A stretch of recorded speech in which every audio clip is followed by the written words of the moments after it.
Hola, ¿qué tal? Sean bienvenidos a este video de parte de la Universidad Autónoma del Estado de México y de la asignatura de software de base. Mi nombre es Diana Vilchis y en este video vamos a iniciar con un nuevo tema. Hablo de la introducción al software de bajo nivel y para esto veremos tres temas muy importantes para el tema de software de bajo nivel.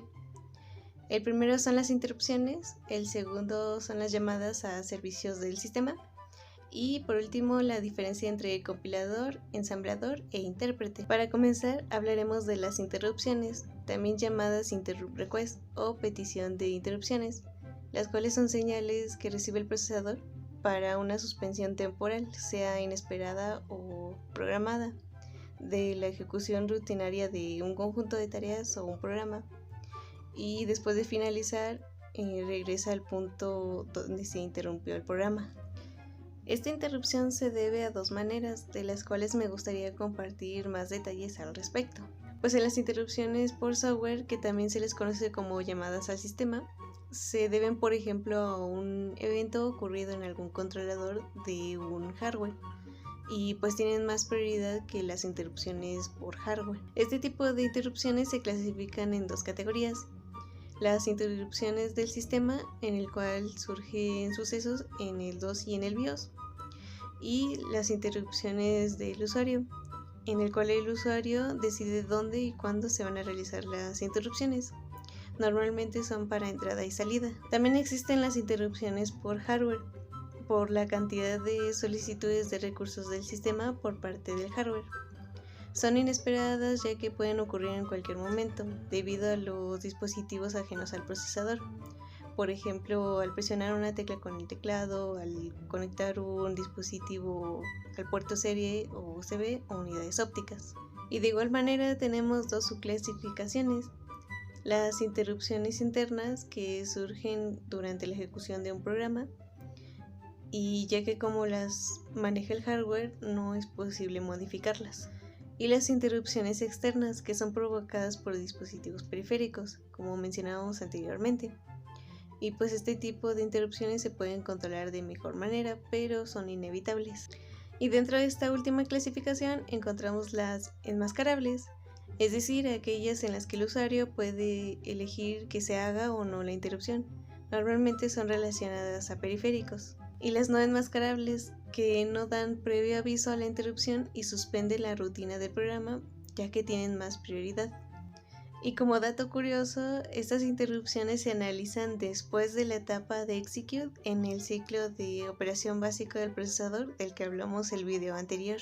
El segundo tema de este video son las llamadas a servicios del sistema, las cuales por medio de interrupciones se activan una excepción que permite invocar funciones para que el sistema operativo realice un proceso en particular. El sistema operativo ofrece una interfaz de programación llamada API para que se puedan ejecutar las funciones que no vemos.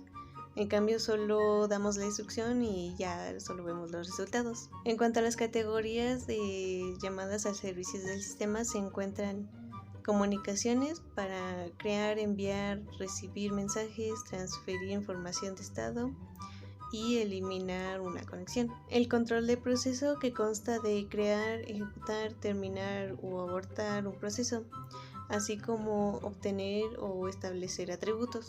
La manipulación de archivos, en la que creamos, abrimos, obtenemos, leemos, establecemos atributos, cerramos y eliminamos archivos. La manipulación de información, en la que obtenemos datos del sistema, como por ejemplo la fecha o la hora. O la manipulación de periféricos, como solicitar, escribir, leer, obtener un periférico, establecer atributos o liberar un periférico. Entonces, cuando hay una llamada en el sistema, los datos son guardados normalmente en el PCB, que es Process Control Back o bloque de control de proceso en español. Después el procesador empieza a ejecutar las instrucciones de código de alto nivel para realizar la tarea requerida. Cuando esta finaliza, se retorna al proceso original y continúa su ejecución. Y como dato curioso, el retorno al procesador no es obligatoriamente inmediato. Eso depende del tiempo de ejecución de la llamada al sistema y el algoritmo de planificación del CPU. Y por último veremos la diferencia entre un compilador, un ensamblador y un intérprete. Y para esto tendremos que definir cada uno. El compilador es un programa que traduce y revisa la sintaxis de un código de algún software, aplicación o medio digital en un lenguaje de programación de alto nivel determinado, para que este pueda ser entendido en el lenguaje máquina.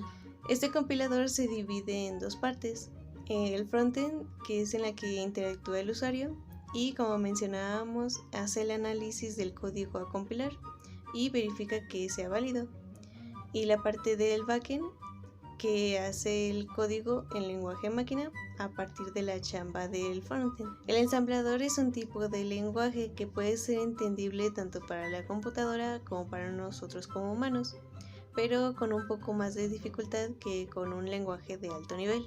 Y el intérprete es un programa que revisa la sintaxis de cada instrucción del código en tiempo de ejecución, por lo que no realiza la parte del backend.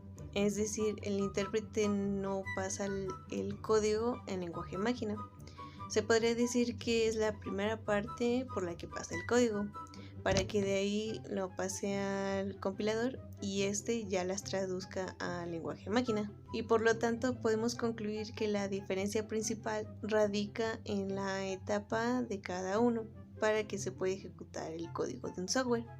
Es decir, si tú escribes tu código todo bonito y le das en compilar, entonces el compilador revisa la sintaxis del código de acuerdo al lenguaje de programación para que éste las traduzca al lenguaje de ensamblador y de este al lenguaje máquina.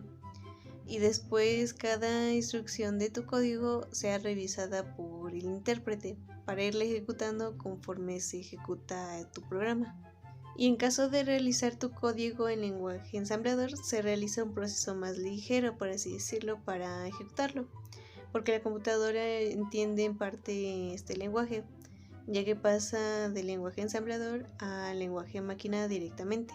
Además de otras diferencias, como el momento en que se traduce el código, el procedimiento de traducción, la presentación de errores, velocidad y eficiencia de traducción, costo de desarrollo o lenguajes típicos. En resumen, en este video vimos qué son las interrupciones, dónde, cuándo y por qué aparecen. Vimos también las llamadas al servicios del sistema y cuáles pueden ser, y conceptos o definiciones de un compilador, un ensamblador y un intérprete, además de sus diferencias. Y bueno, este fue un primer video del tema de introducción al software de bajo nivel. Espero que les haya gustado mucho. Cuídense. Bye.